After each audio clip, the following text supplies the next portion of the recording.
Alright, so we're going to put a background paper on our 10-inch clock. The very first thing we do is we brush on our decoupage. This is DecoArt's decoupage medium. Not all of these mediums are created equally. This one is the one that I tested for lifting and bubbling and all of that. I actually tested a whole bunch of them over about 6 months, and this one is absolutely hands down the one that works if you're going to paint on top of what you've decoupaged or decoupaged. So what I like about the background papers is I like that handwriting and that kind of aged look, and sometimes that's just a lot of work, and if you really like a dreamy look but you're kind of a little bit of a tighter painter, you can't get the dreamy look. So it can be nice just to glue it on and paint your image on top. Okay, so nice even coat.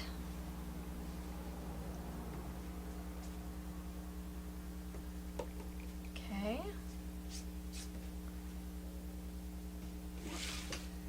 Put that aside. I'm going to clean up my little mess here. On this non-stick craft mat, what you do is you just mist it with water.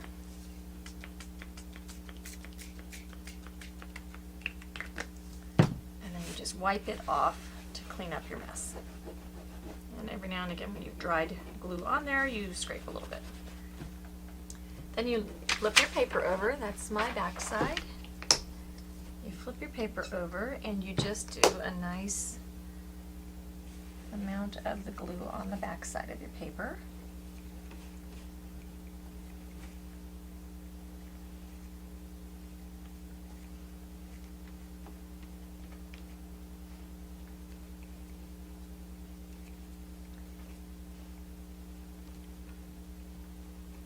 Okay, we'll just put it all in about a 10-inch area.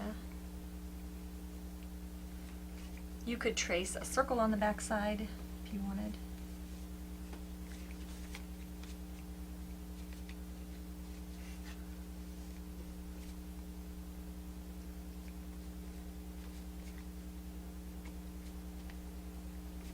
Okay, and take your still wet glued base. You plop it down on top. And you're going to take a cutting mat, scooch that over. We'll take a cutting mat and our super duper sharp detail knife. Stand up to do this. And you just put your little finger through here, and then you cut your paper. Okay, so what we're doing with background papers is we are making a glue and paper sandwich. So we've got glue under, glue within, and glue on top. Very important in my learning curve with decoupage or decoupage. Don't mess with this as the glue starts drying. You've got to let it dry completely, otherwise you can peel up the paper and then you wreck the results and then you're sad. If you see any bubbling as it's drying, generally speaking, just leave it alone until it dries and it recontracts back down. You want to obviously make sure it's nice and smooth before you start gluing. All the way to your edges. If you, oops, there's a little dry goober. If you get anything that on your edges that is lifting, you can use that sharp detail knife and lift it up, and then poke a little bit of glue down in there if you have any circumstance like that. Okay. I always use the matte because I don't want a shiny surface, especially not on my like old parchment paper looking project. Okay, now that my clock is dry, I punched a hole by just stuffing my scissors through there. I'm going to take another clock face, another background paper, and I'm going to take this little 5-inch clock or 4-inch, whatever, however many inches this is, and I'm going to cut it out, and I'm going to do the same technique to the center right here. Okay, now at this point I want you to note, because this is something that I would probably not think about. One thing, when you put on your background paper, if you already have a hanging device on the back side, make sure that your words are going in the right direction for the hanging device. Same thing here, these words are going straight across. Normally with the background paper you might not have words that go straight. But I'm going to need to make sure that my numbers are lined up nice and straight with those words, like that they go across. Otherwise, if you're canted a little bit, you might, and let's go ahead and get on the right time, you might be kind of a little bit sad when you get your clock done, because you might have to tip your head all the time. Okay, so I'm going to get out T-square. And a T-square is going to do for me is it's going to show me I'm on that line and on that line. If I'm on here straight, if that was a little bit more canted, I would be happier. So that means my clock face has to be turned just a little bit here. There and there. Yeah. Okay. So do you see the steps that we'll need to take to get that on there straight? So now that I've got it on there straight, and I know that I'm going to want to take my, when I stick it on, it's going to be a little bit harder. I'm not going to be able to measure and peel and measure and peel and measure and peel.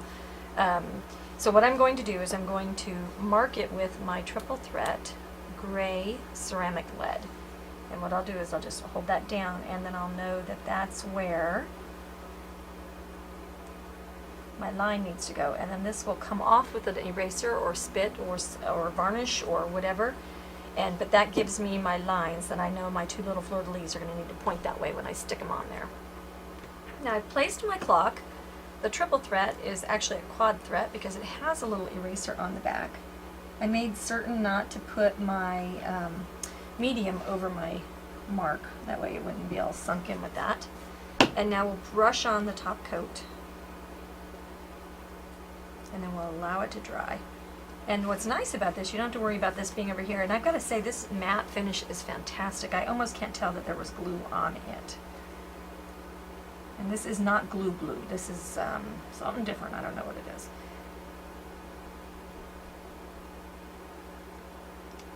Oops, and I got a little bubble, so I'm going to work that out to my edge.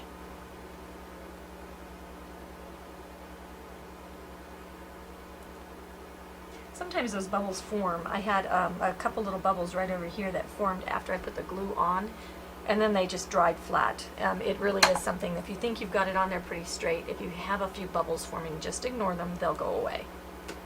Okay, now I want to put some texture and some crackle onto my clock papers to give it a little bit more dimension. So I'm going to take out Texture Crackle.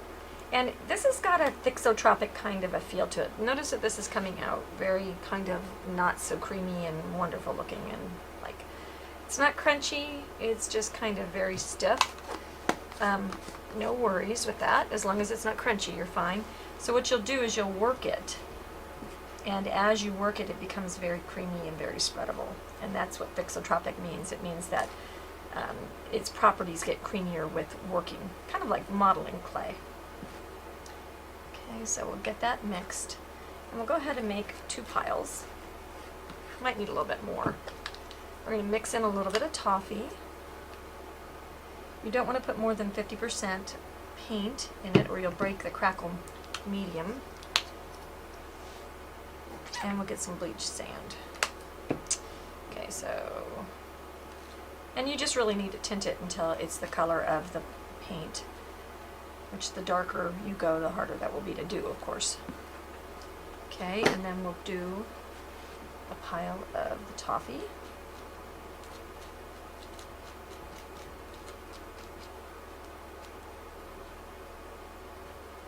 It's a little bit lighter, so we'll put a little bit more in there. I love this that you can mix it to whatever color you want. Now, I'm getting the feeling, I've matched these 2 colors up with my piece. I'm getting the feeling that one or the other of them is going to be a little much. So what I'm going to do is I'm going to bring over and make a middle pile. Something that is someplace in between. And I might actually just go with that. So now what I'll do is I'll use my palette knife. I'm going to wipe off stuff and then scoop some stuff on. And the thicker you put the medium on, the more cracks that you'll get.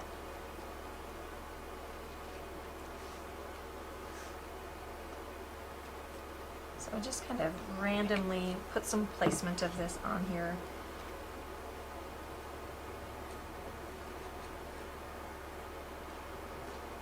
That'll cover up our words. It'll make everything look just a little bit more rustic and random.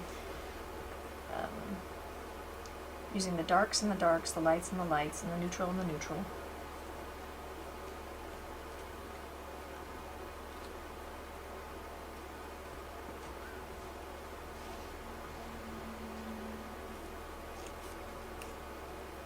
Yeah. You want that splackly kind of jaggly stuff. Okay, don't try to make it neat and pretty.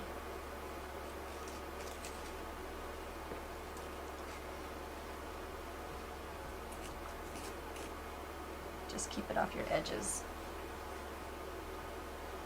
Okay, do I have enough?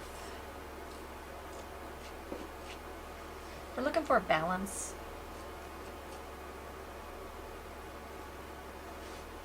So squint at it and tell yourself, okay, do I have a balance?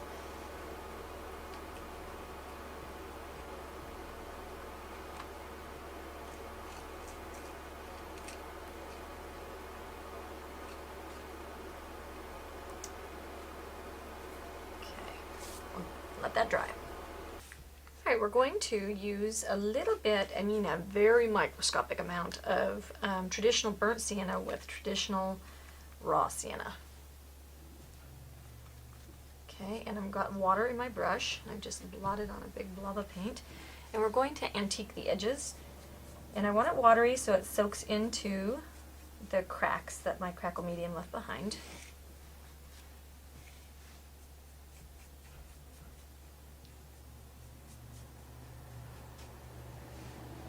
And that antiquing will just give us something where it sinks just ever so much. Like the background will sink ever so much. I guess I could finish my sentence. Bring it around. And then we can go in here and we can slip slap here and there wherever we want that look to be more. And that's another one of those squint at your art.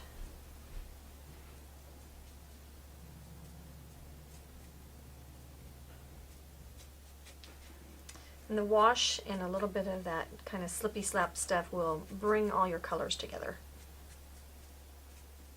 Okay. Don't want it to get too red.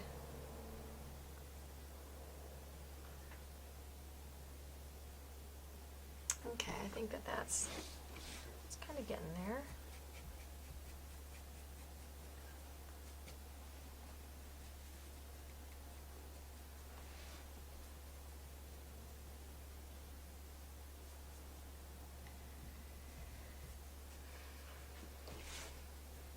Okay, this is a big oval glaze brush, and that's going to help you keep things smoother because it's not a flat blunt brush, so you won't end up with a bunch of lines. Lines are very distracting.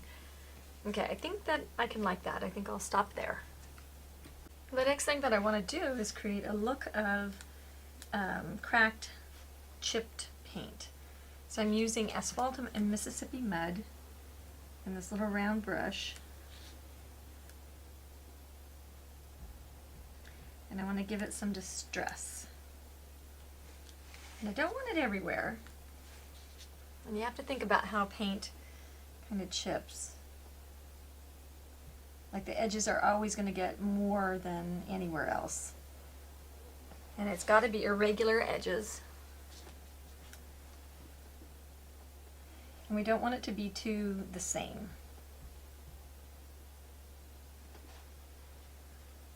Okay, and I'm just kind of doing a little brushy mix.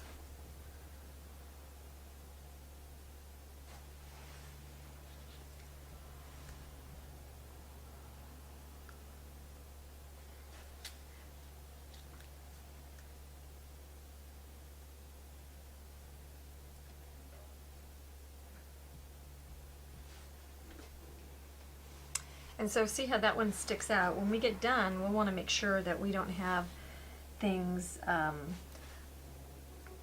like a big brown spot in the middle of our pastel clock. That's not a cool thing.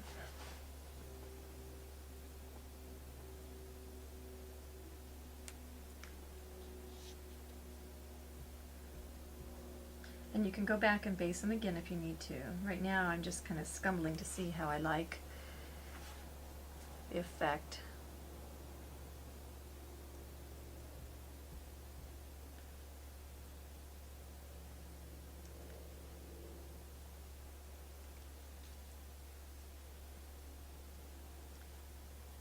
And you could have the whole edge be all kind of chippy and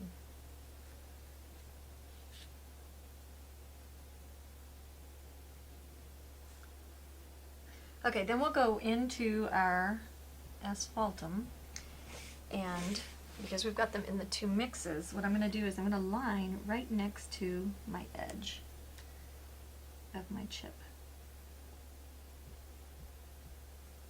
to kind of insinuate a shadow.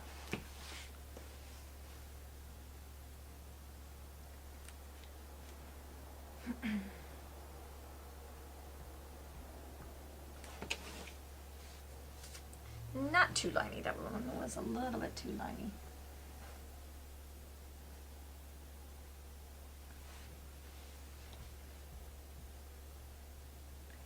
Like one of the edges would probably be more likely to look chipped and one might be worn.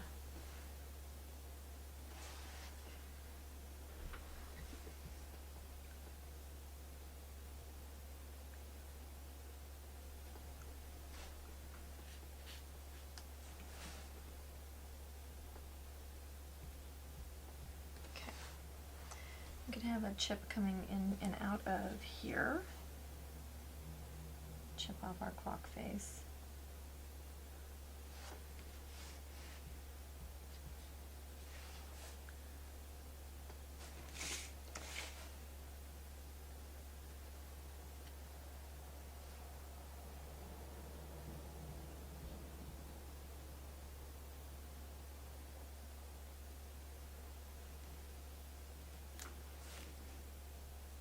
We wouldn't want to see that black rim, so we need to make sure we get rid of that.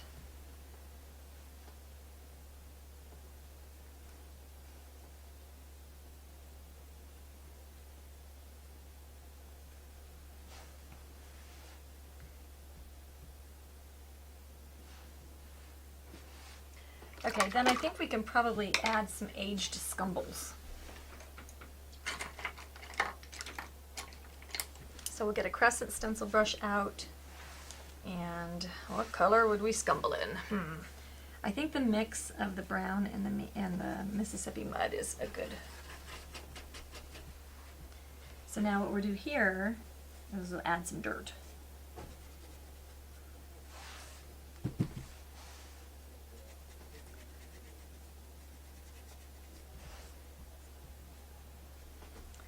I'm dry rubbing, I'm rubbing it off on the paper towel.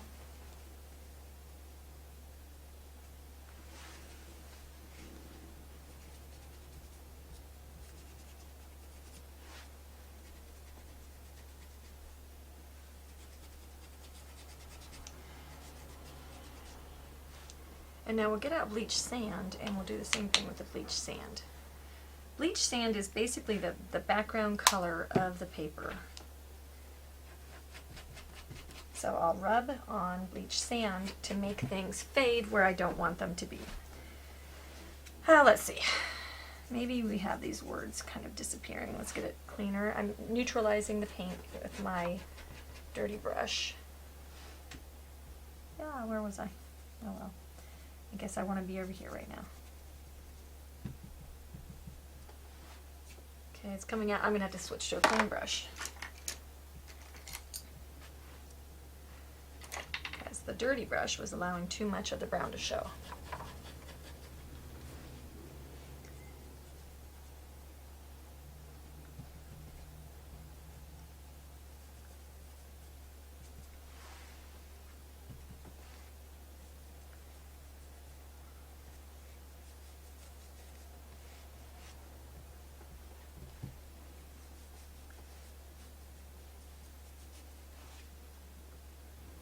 Nice aged looking clock surface here.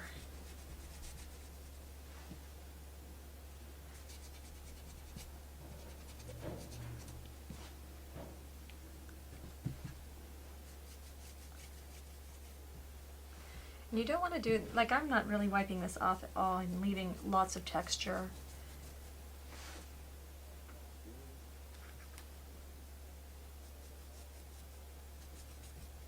Stay out of the cracked off paint.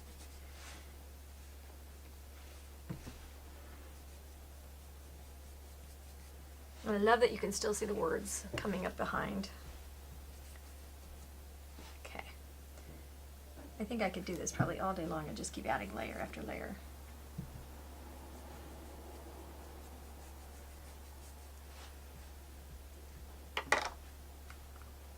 We're going to start out painting with some washes of color. I've got an easy stroke round brush, and I want to do just 20% paint, 80% water.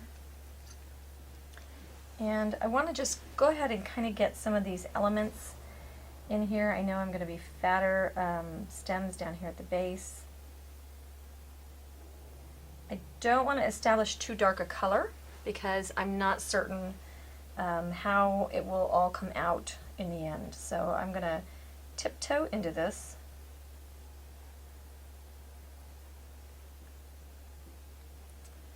And then we can go back in and we can give it just a little bit more if we feel like we need it.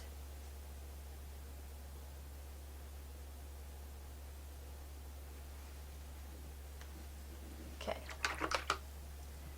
A little stem action, and then we'll use a Sure Stroke filbert brush. And we'll now this is where we need to have a little conversation. Okay, so there is no perfect blue, and there is no perfect teal, and there is no perfect color for the palette that I have in my brain. So what I'm going to do is I'm going to use Dove Gray and potentially bleach sand as my mother colors, which means I'll put a little bit in all of the softer colors. And then I've got Violet Haze, and you know, these are purples. I probably better spend a little bit more time shaking these. I don't paint in the purple family too often. Okay. And that just hurt my thumb, so I'm going to use my pop top to open these bottles, especially since they seem to be kind of sticking. This goop underneath the lid is what causes those bottles to stick, by the way.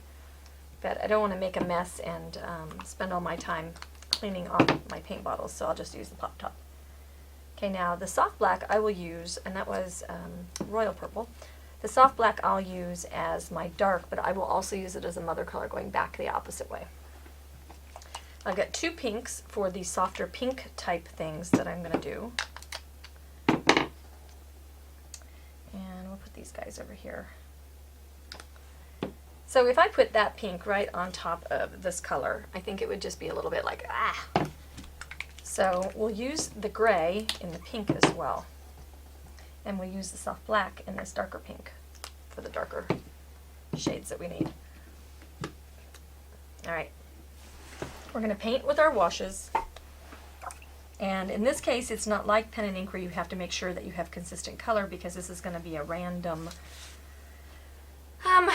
it's going to be very random, okay, because it is a loose painting. So I'll take a little bit of my Dove Gray. I'm going to start with my back petals. I'm going to go into Dove Gray plus this pink with some water. Okay, and it's not a runny wash, it's just a wash. Okay, and then I'll make some of these background petals. Now watch, the technique here is really tricky, okay? It is literally just touch in the background, okay? The more nondescript it is, the better it will look. Pick up more water, pick up more paint. Okay. Now I'll go into my pink, my darker pink, and in the same puddle, I'll mix that. This will make some little strokes. Some little strokes on top of that other pink. And I've got to get rid of that black line right there, so I'm going to go into,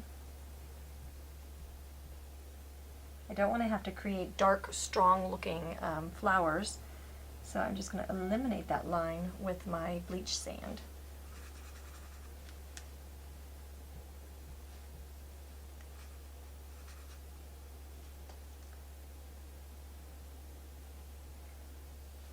as soon as that dries, I'll probably have to hit that with a dryer. Okay, and we'll come down over here on this side. We'll get some of our gray back in our brush. I'm looking at, because I have all of this texture and stuff, I'm having a very difficult time seeing where any of my pattern is. So I'm looking at the line drawing that I have here.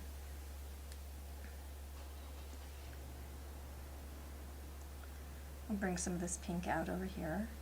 And once again, let's get rid of our line.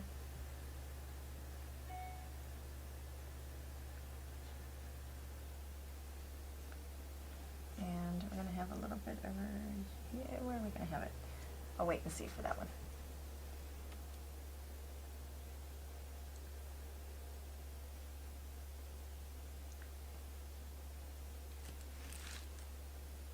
Okay. Now we've got our darker pink up here. So what I'm going to do is just dirty brush, soft black, and my pink. And then some water.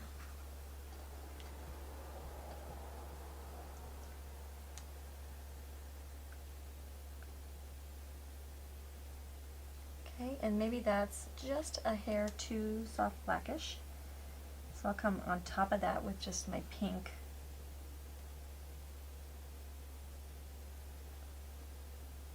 Okay, and we'll see what that looks like when we get to that point.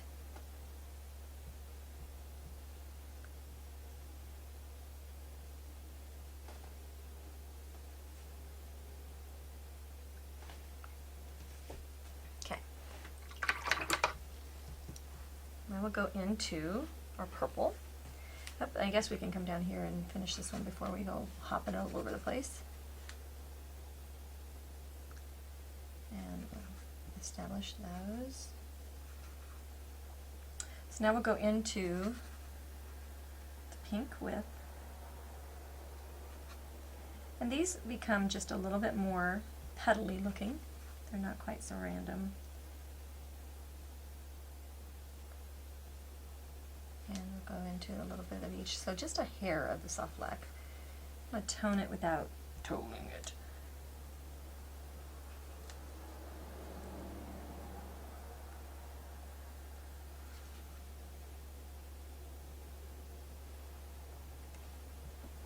Okay, we'll leave that like that right now. Okay, we're going to do the same thing with our purple. We're going to use our gray, and we're going to go into the violet haze and make an ever so soft kind of background mush, keeping some water out. Blot on my paper towel. Okay, so then these guys, I'm going to sneak back behind this little bunch right here.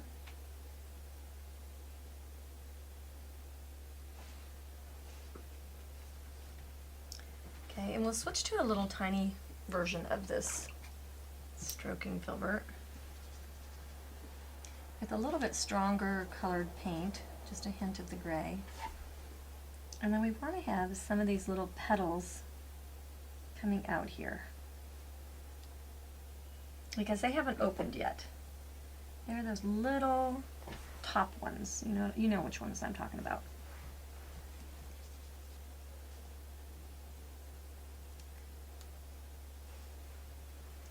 Okay. And now I'm just going to dirty brush, and I've got a secret weapon. I've got the brush cleaner and restorer that I can leave these over here just drying if I want to clean the paint right out. Okay, so I'm trying to decide if I want any more of these little partially opens.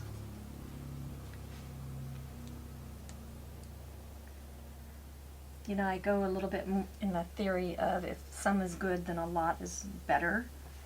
And that's, of course, never true. But I like the look of that.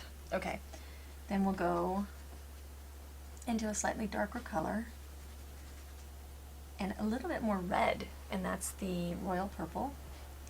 Boy, when you put the two colors side by side like that, look at how red that looks compared to that. All right, and then this is going to be some of this. I need a little more water. It's coming out too strong.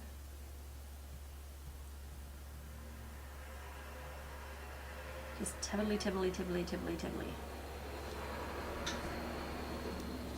And I think I'm going to put a little bit of a glaze of that over here on my red. I don't want the two of them clashing too much. Okay, now we'll do the strong with this soft black. Let's do that over to this one side. Actually, let's just do the middle.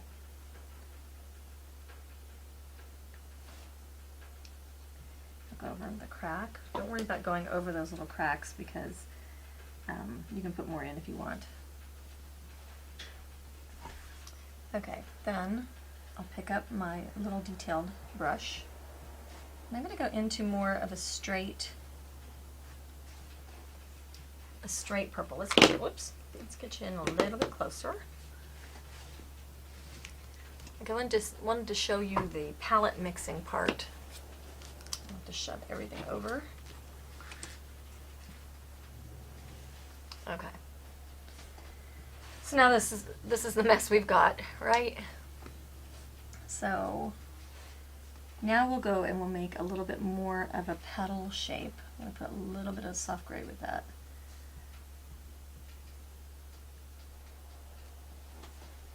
And this I can press a little bit harder on to make my brush expand a little bit if I wanted it to.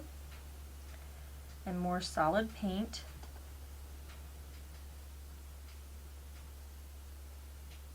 The dark is going to become my shadow area. And it's still a little bit kind of splotchy polka dotty. Okay, and we're not going to worry about that. Now we'll pick up the bleached sand and dirty brush. Okay, and we'll make a little bit more bleached sand. And we'll make some nicely formed little petals. Not hitting on exactly the same spot that we were on, because if it's on the same spot, then we won't have fullness. We want to have fullness.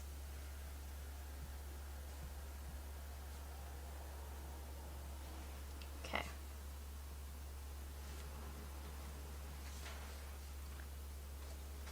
Now we'll go into our pink with our bleached sand, and we'll do kind of the same thing over here.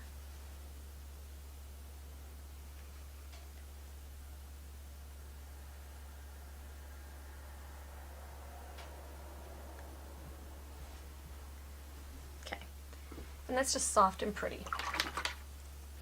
With our tiny brush, we can go and give ourselves a little bit. I like the detail of the little baby petals.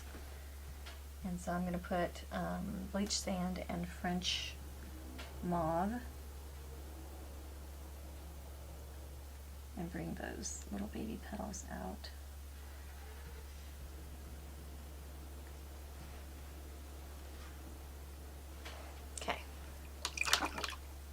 We're going to take I'm going to wash my brushes. I'm going to take our filbert and the royal purple, and we're going to glaze on this dark side.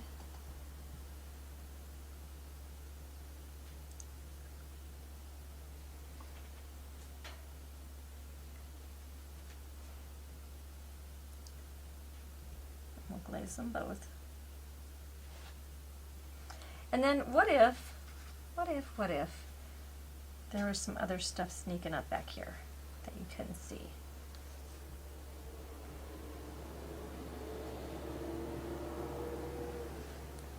You know, what if there was fullness?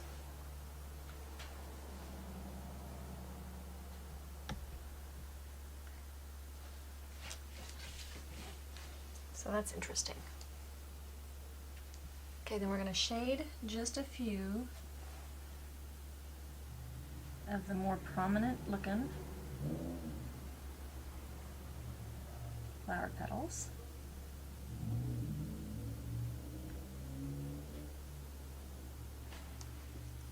And then we'll give them a little dot. I'll get out my fine stylus. And we'll give them a little dot right in the center with taffy cream. And it's the contrast of these little dark areas with the little dots that really give this a kind of a beauty. Make sure you wipe off your dotting tool.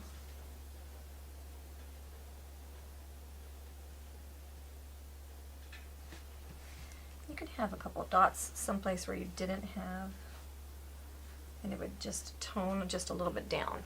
Okay, so there is one side of our lilacs. You want to go in and just highlight just the tips of those. I don't think they're showing quite enough, with almost like a dry brush pulling into the centers.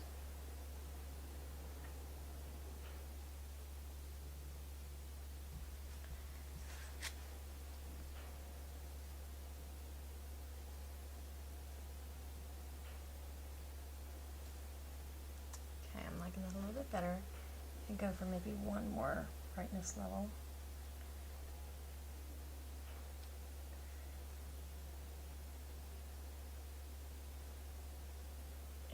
Very centery ones. Okay, good. So we have to do something up here. So we're going to see, we've already started kind of creating some of the light. Let's go for a little bit more of that. Oops, not bright enough. Okay. So it has to be lighter than the pink that was underneath of it. Otherwise, it won't show. But it can't be so light that it looks like it's sitting on top. Okay, we'll wipe out the brush.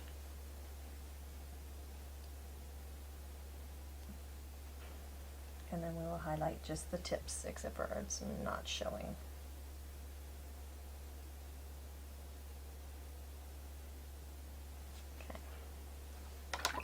And these obviously would be less than the ones before. And we will mix a little mix of the pink and the soft black and give those little throats a little shadow.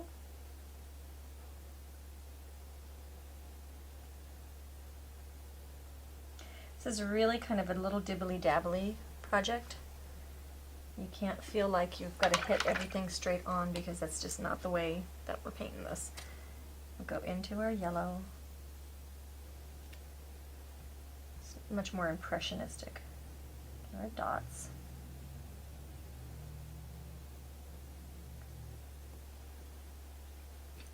Okay, now we're going to make a purple lilac up here. I'm going to use my Dove Gray and the purple haze, violet haze, and water.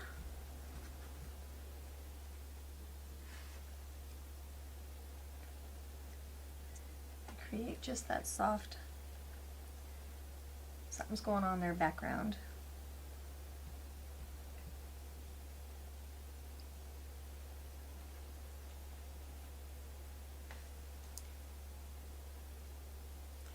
Put some in between here, like something's going on there. Could have some purple coming up in here.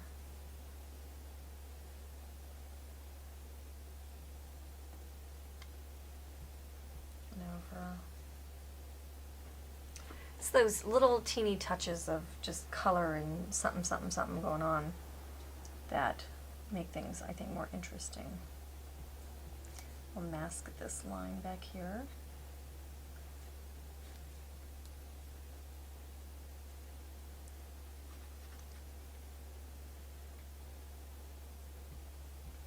Okay.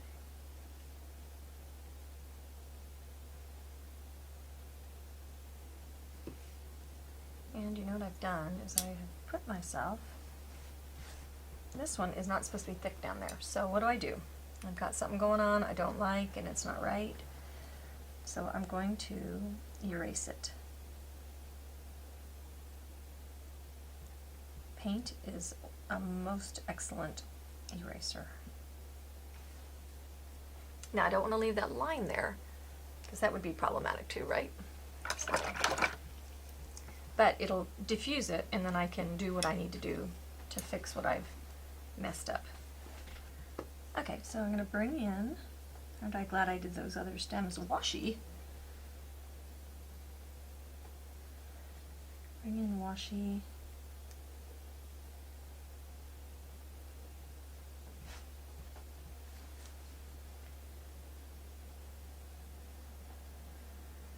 Okay, and we'll bring out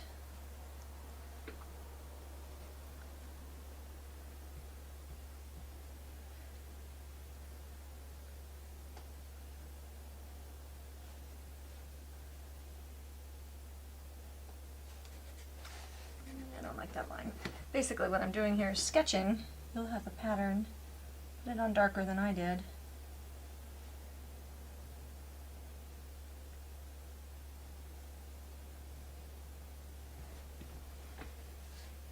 Yeah, so what I didn't want to have happen is have this stem coming down right next to this stem. So we needed to have a little bit of that difference. Now we'll go into, let's see. Trying to set on brush size, we'll go into the smaller brush, and we'll do a little bit of these. I'm going to do some leaves down on here, and then we'll do a little bit, let's go purple, with the dove gray and the purple. Once you get, so when you're doing this, if you're an inexperienced loose painter, once you get kind of the colors blocked in and you like what you're seeing, it's a lot easier. So just allow yourself to just be having fun with the colors. So with this washier,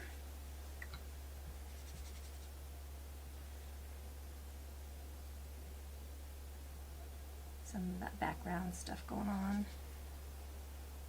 Oops, too washy. And we might want to have that be a little bit more pink.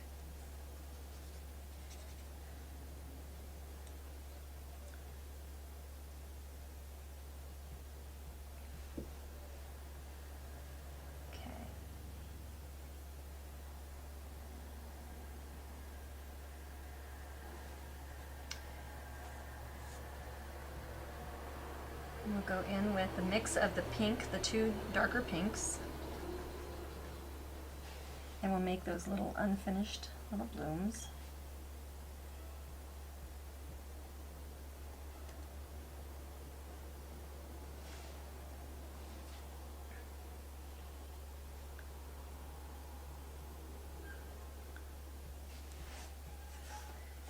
Okay, we'll go ahead and finish this flower now. We can go get my dove gray next to that pink. So let's see, we'll highlight these to this upper, so it'll be on the same side. And so dove gray and the pink.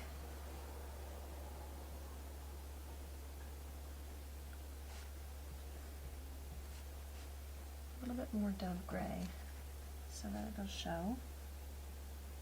And my petals are getting smaller.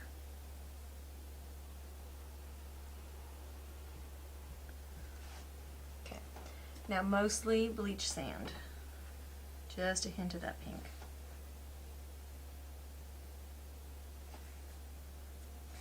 Really focus on little strokes. Oops, little strokes, that was the biggest blob.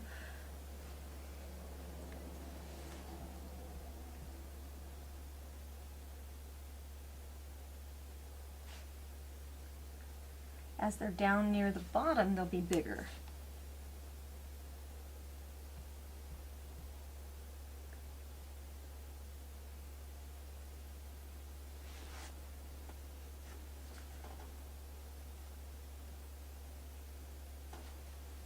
Okay. And we'll go into bleach sand, and we probably could even go white. I'm a little bit afraid of white on this piece. And that's going to just highlight just strong bleached sand.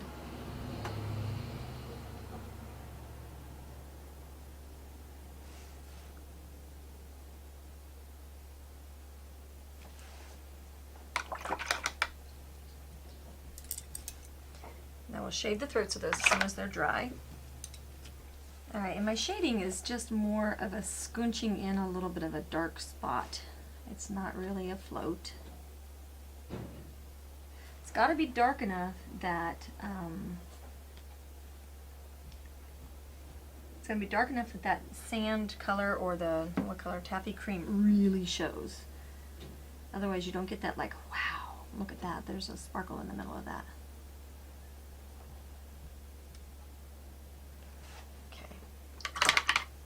Dot them. When you do dots, you've got to have fresh paint. So if you don't have fresh taffy cream, like I had to go downstairs and do some stuff here, then I will cut out some fresh. And you don't want your dots so big that it makes everything else disappear that you've done.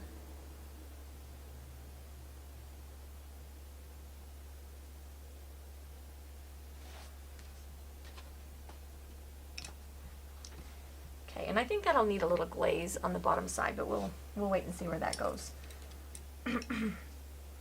Next, we're into our second layer on our purple.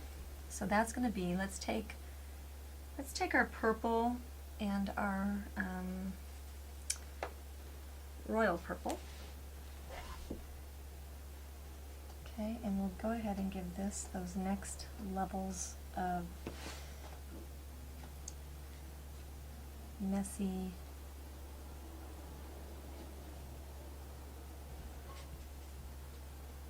strokes.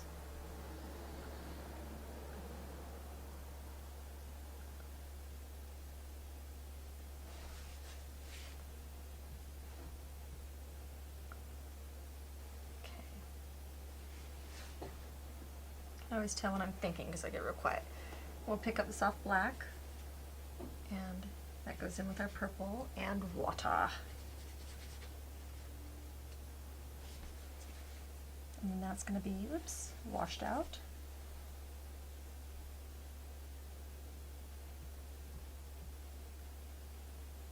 That'll be on this lower side.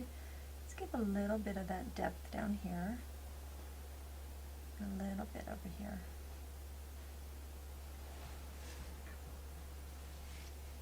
So then, design-wise, right, here's what we're going to say. We're going to say that we want the weight down here at the bottom anchoring. Then this is something, and then we've got a little hint of something going on up there. So if we had same, same, same, then we would be confused. Like, but now this is going to anchor and weigh down the bottom part of this clock, and that should be exactly what the doctor ordered there. Okay, we need some of those little baby petal things.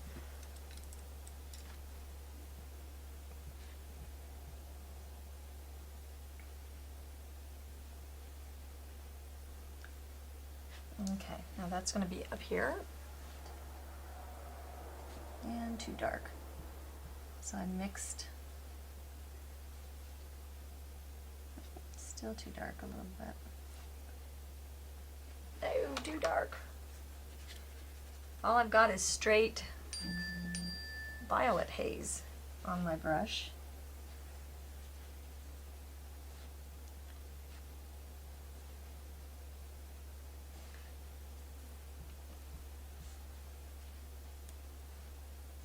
Okay, we'll just do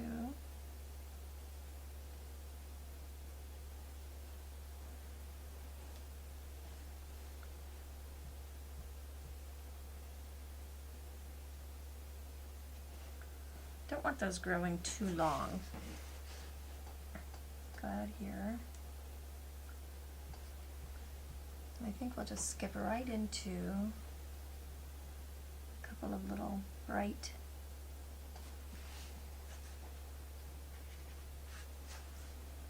purple little spots down there.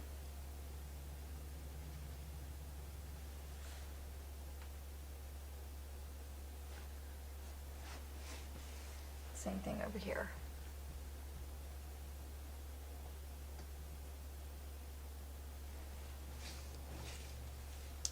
I think we could almost highlight these. Just seem a little bit too much. Now we'll go into our purple and our dove gray. And now let's start building some of these. I think more dove gray. These little petals.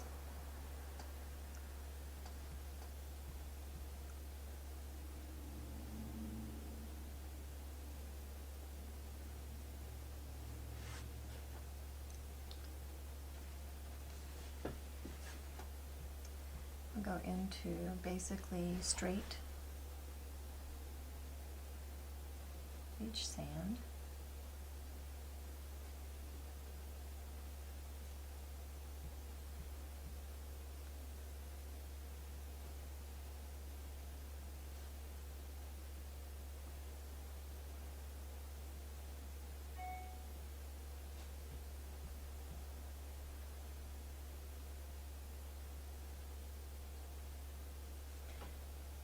Those top petals on.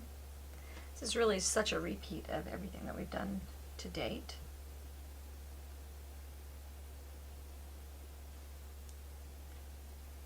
Okay. As I'm getting my colors out, back out for continuing my painting, I needed to get my green out.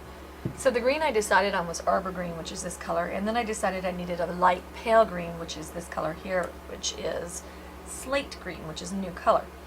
Now, I choose these colors, like I've got a palette picked out and all this kind of stuff. We talked about yesterday making this dove gray be our kind of mother color that we're going to mix into all these other colors. And really our soft black will be our mother color in the dark part, if that makes sense. Mother color means it's in everything, not just in some. So I'm using the term actually a little incorrectly. But what I did want to share was I mixed the arbor green with the mother color, or the one that we're using for the light. And lo and behold, I get a color that is so very similar to the color that I picked up. You don't need necessarily to have, and actually if I popped in just that little bit of pink in there, I would neutralize it. Okay, that's too light. The neat thing about a project like this is it is all about the brush mixing.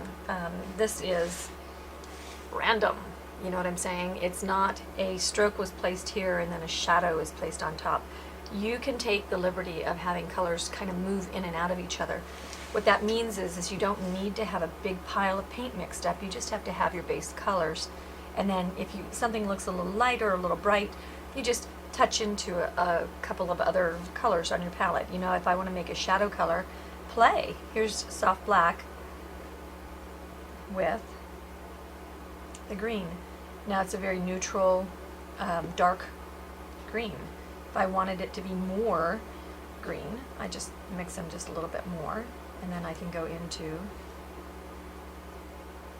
now I've got a whole value scale,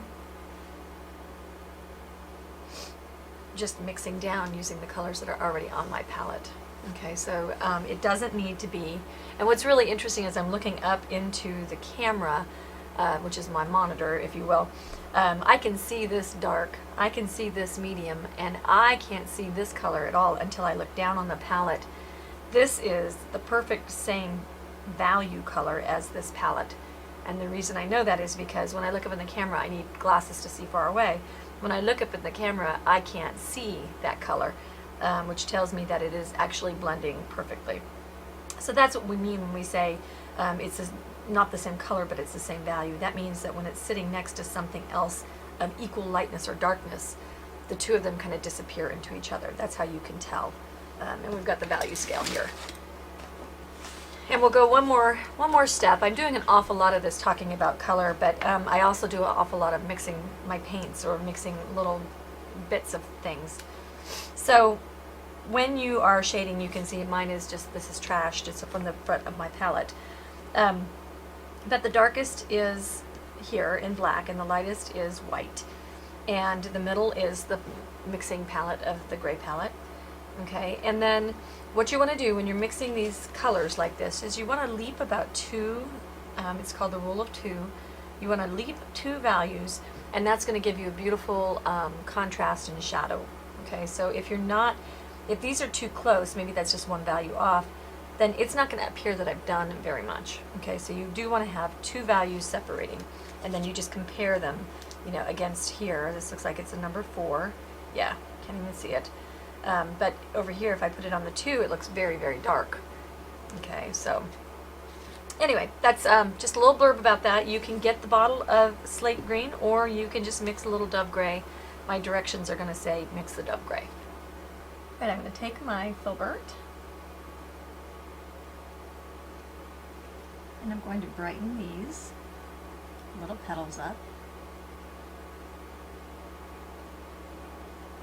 I'm just kind of doing a dry brush stroke on them.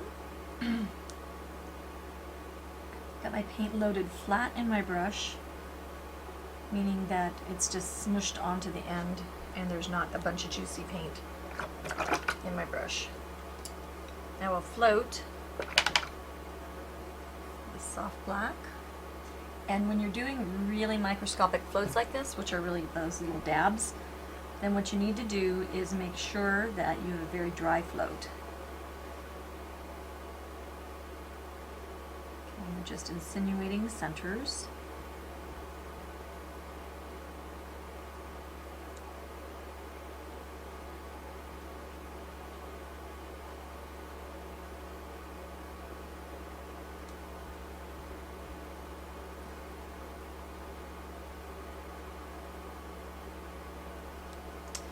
Okay, then we'll dot them. You know, this is like the same, huh? I don't think if you're not a loose painter, I don't think you can see loose too many times. It took me a long time to get to the place where I could just kind of make stuff up. I'm turning my stylus over as I dot so that I can get a juicier dot on the other spots.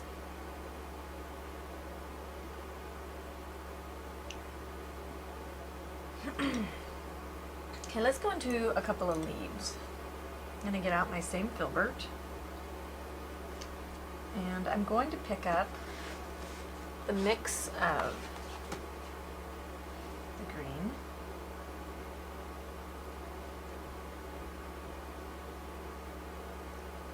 and I'm going to wash it out. So why am I doing that? Let's talk about that. So look how light that is. Look how light that is. What I'm going to be doing is putting down a kind of impression of a leaf so that if I decide I have too much or not enough or whatever, I can go in and define and darken and do all kinds of stuff. But if I put down that color first, that color first, then it might be just a little bit too like, in your face. So I don't want to do that. So we're going to go down here.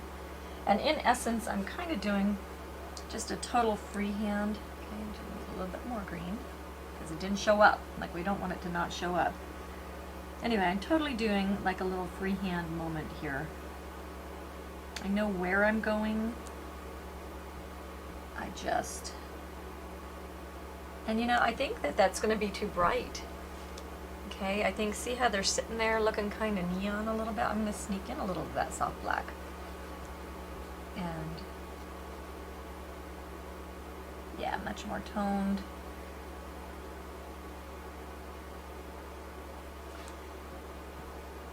Could use a grayer.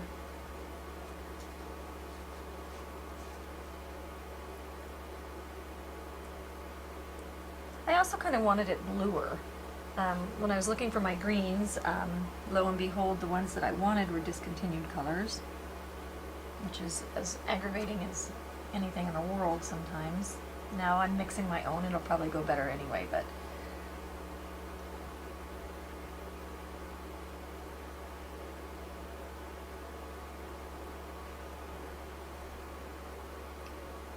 just tuck in some leaves here and there.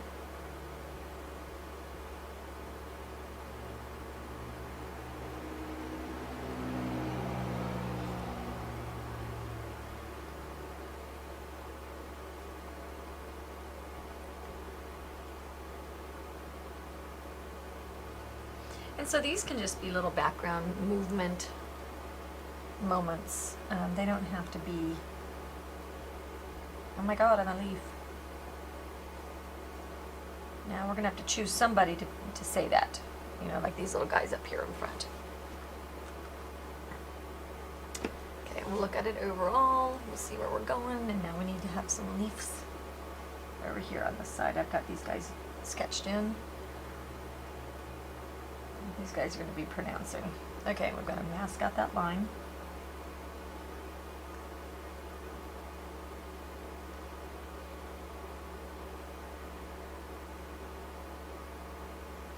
Now I've got my, as I run out of my paint, I just kind of dibbly dab into another color, so I'm going to end up with a variegation no matter what I do. Okay. Keep some water on your palette so that you can keep it washy. I noticed I was just getting a little bit base coaty there. And now we need some other hints and indicators of other leaves. So we'll sprinkle some love around, some leaf love.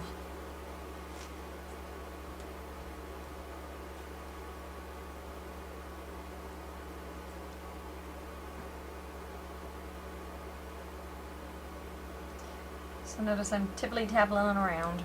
You're not seeing much of anything, but you're seeing a hint of something. If you were to go back and guess, you wouldn't be able to tell, but you could, you know, it's there. And I do get back and I squint.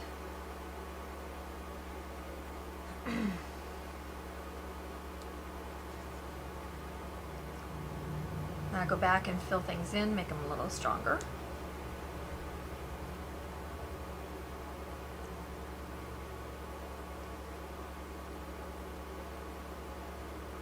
Okay, we need a little something going on up here, so let's just make a little leaf or two.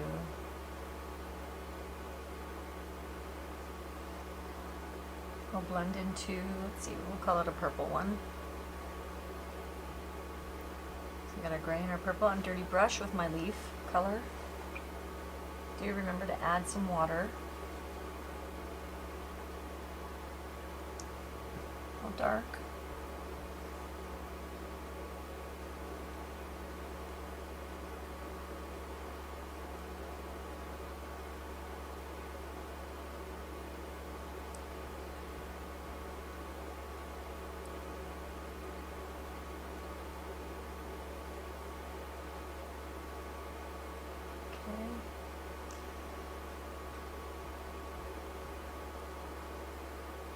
Just some indicator of stuff.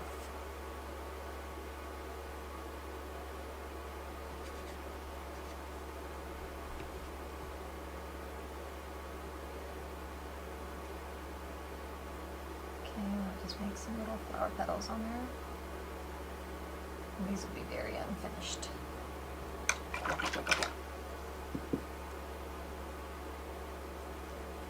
We could take some of our asphaltum. Just pour it all over my palette and on my finger. Don't ever feel like you're the only one that ever makes messes. It is intrinsic to the art form.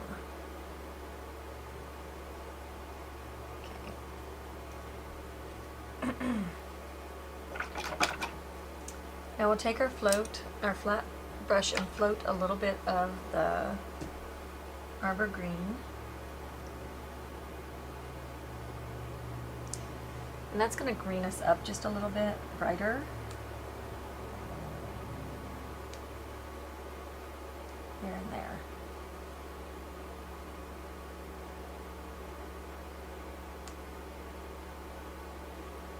Okay, just go up here and chase some colors around.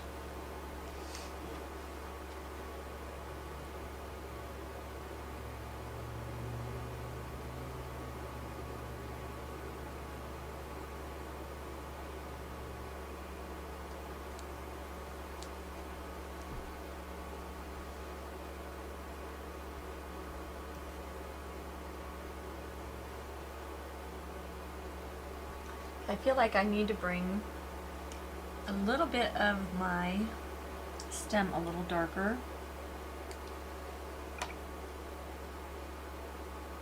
So I've got asphaltum.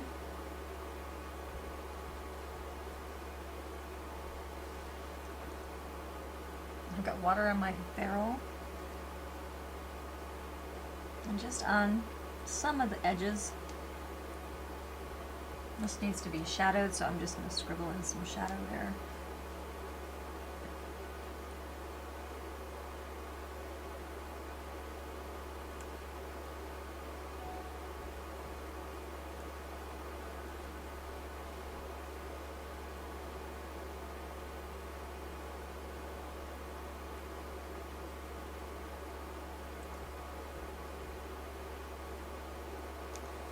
I've got a little bit of soft black, a little bit of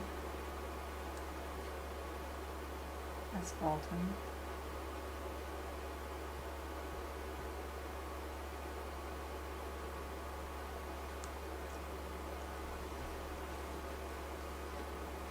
And this little guy here.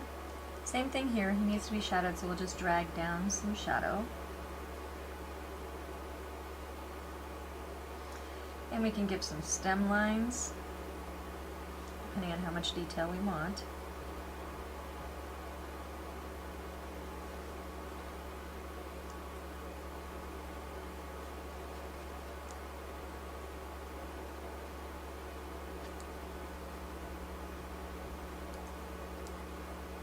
This guy up here.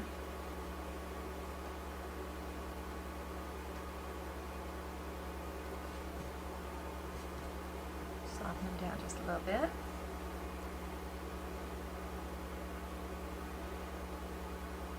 Some of this stuff, you know that those things have stems in them.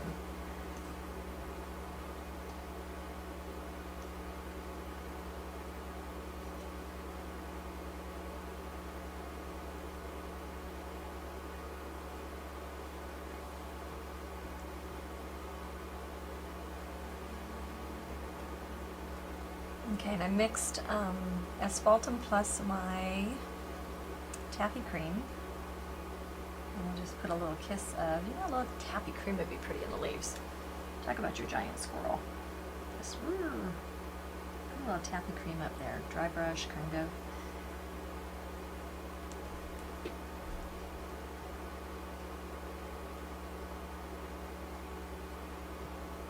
Don't want to make them disappear too much, but it'd be kind of nice to have that little hint of the yellow in them.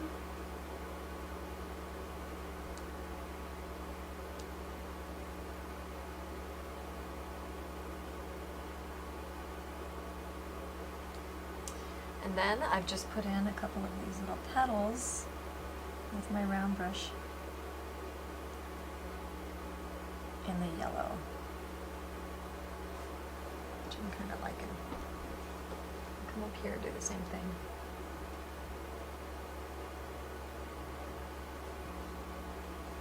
Alright, I've got my Artist Buddy out, which is a device that you can lift. See, you can paint. There's a little jack thing here, and 7 different levels that you can adjust it to. It's got non-skid mat on it, and what this means for us is, and you can lock it with this little locky thing. What this does for me is when I want to take my clock and set it down there and I want to put a perfectly round band, I am not going to have any problems. So I'm going to use the half pipe compass, which is a compass that has a lid, which is brilliant because I've stabbed myself a million times. And open it up, and I'm going to adjust it. What's neat about this too is it has lead on board in the back. So in this back end, it has some replacement leads on there. So if you break your lead or you lose your lead, but you know what's interesting is because it has a cap, I never break my lead because it's not sitting there open and exposed. I have run out of lead, but I haven't broken it. Alright, so we need a little band on there. So you just put this there, and you can hear me catching all the chunks of texture. This is how you totally make a perfectly even band. Okay, now I've got to decide what color I'm going to do. I think it needs to be a purple. So we can do one of two things.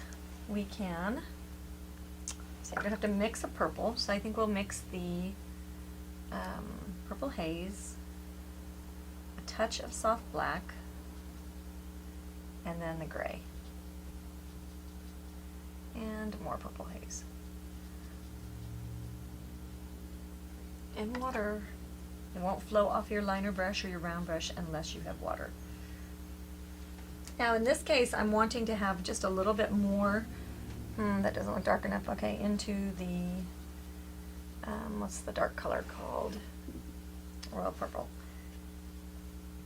Sometimes I have to chuckle at myself. Sometimes I mix colors and I'll go and I'll mix exactly the same color as I started out with, by mixing 5 colors together, you know.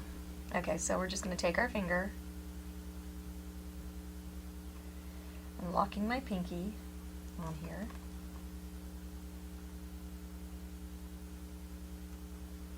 Just going to go all the way around and reload as I need to. If you can hop from dark spot, and actually we'll use the Q-tip, which are these super sharp pointy little Q-tips, and I'll spit. Don't want purple in the dark spot, so wipe that out. But if you can hop from dark spot to dark spot, it's real easy to make a nice banding line. Okay, now I'm going to toy around with some of the intensities and things like that. I hope that you're having fun painting this, because this is about as put your tongue between your teeth and just have fun with it kind of painting that you can do, because you can just tibbly around. Now I'm going to wash a little bit of this side lower area with the royal purple with water. I'm blotting on my paper towel. I give it a little bit brighter down here and here. Just bring those purples up just a little bit on the dark sides.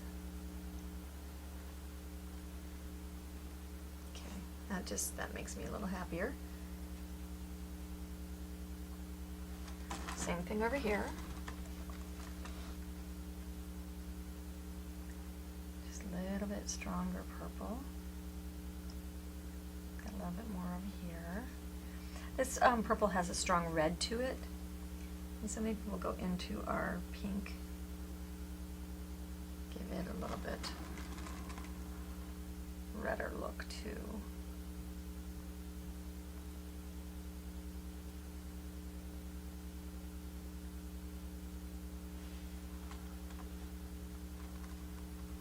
Okay, and so this is where I just kind of squint.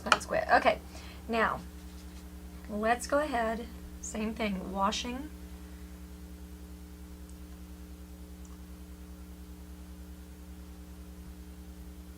And let's bring some color out here and there into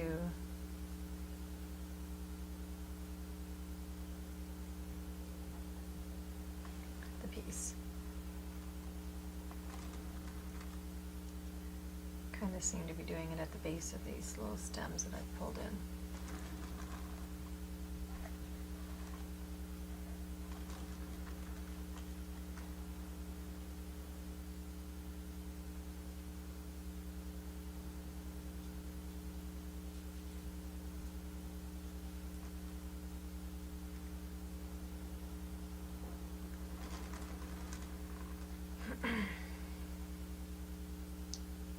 I don't want it to be a giant purple clock. Okay, and I think I have a little bit of room to go into the traditional raw sienna, or maybe even some of the soft black or asphaltum. I'm not sure. Let's see what we got.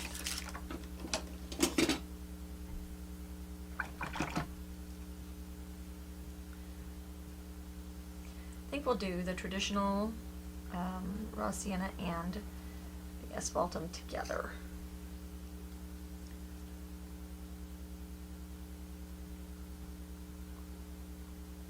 Get that stronger kind of banding. Now let's try some with just mostly the traditional raw with the asphaltum. Does that help us out? I think it might.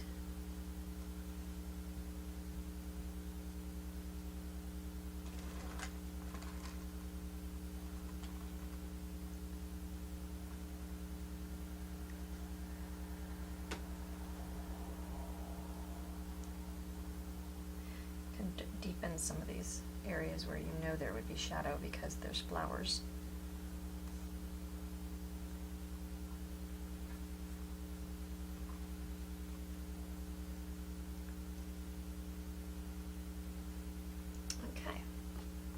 Okay, I carry these wonderful little powder sets. They come in 4s, and they have a bunch of different metallic fibers that are actually metal. Okay, and they come like that, and then you suspend them into the liquid. Okay, so I'm going to, you can't suspend them in water because water doesn't have a binding property, but you can suspend them in clay, in varnish, in anything else you'd want. So I'm going to use a little gloss varnish and watch what happens when we mix them together. I'm going to use my rake because that's the brush I'm going to use. Look at how, I don't know, can you see? Can you see how shiny that is? Okay, and it has nothing to do with the gloss varnish. I mean, that will be the sheen that it takes when we get done. But I can mix as much of this powder into this as I want. There's a beautiful copper color.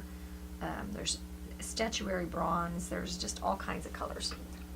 Now I'm going to thin that down a little bit more with water so that I get a good flow.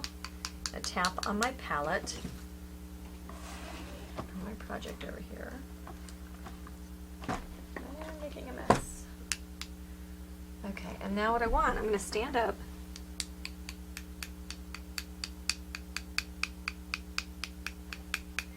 I want just a little bit of some kind of sheen that you don't quite know what you're seeing.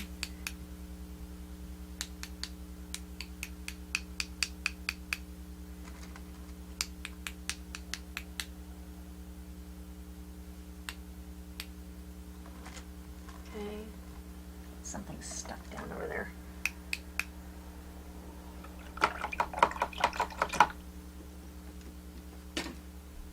Okay, and that'll give us just that little bit of glisten and shine. You won't be able to see it on the video. I think we'll go in with a little bit of the dark. We'll go soft black, I think.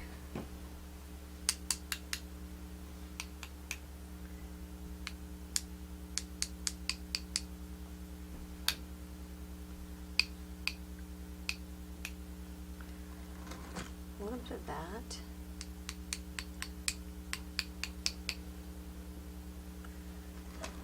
And I think,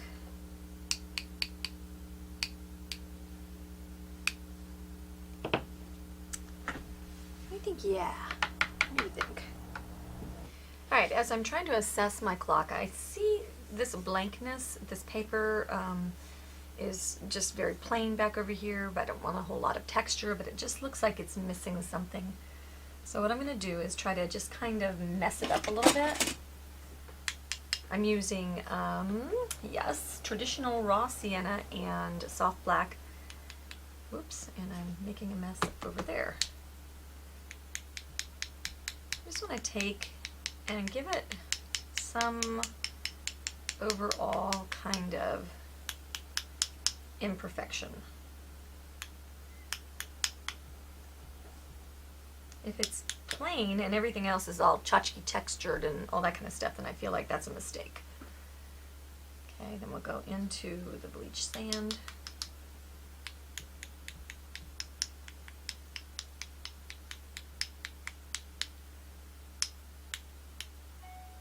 Okay.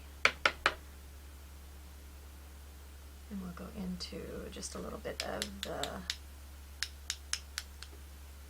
I don't want to get it too blah, but just a little something. I like that much better. It's diffused. It's got a little bit of the crackle. And the only other thing I don't know about, and I'm just going to put this line back in. And the reason for that is when it disappeared, it to me was making it look like that side of the clock was further away than this side because there was a big white space. So by putting it back in, I think I'm giving it back its little bridge.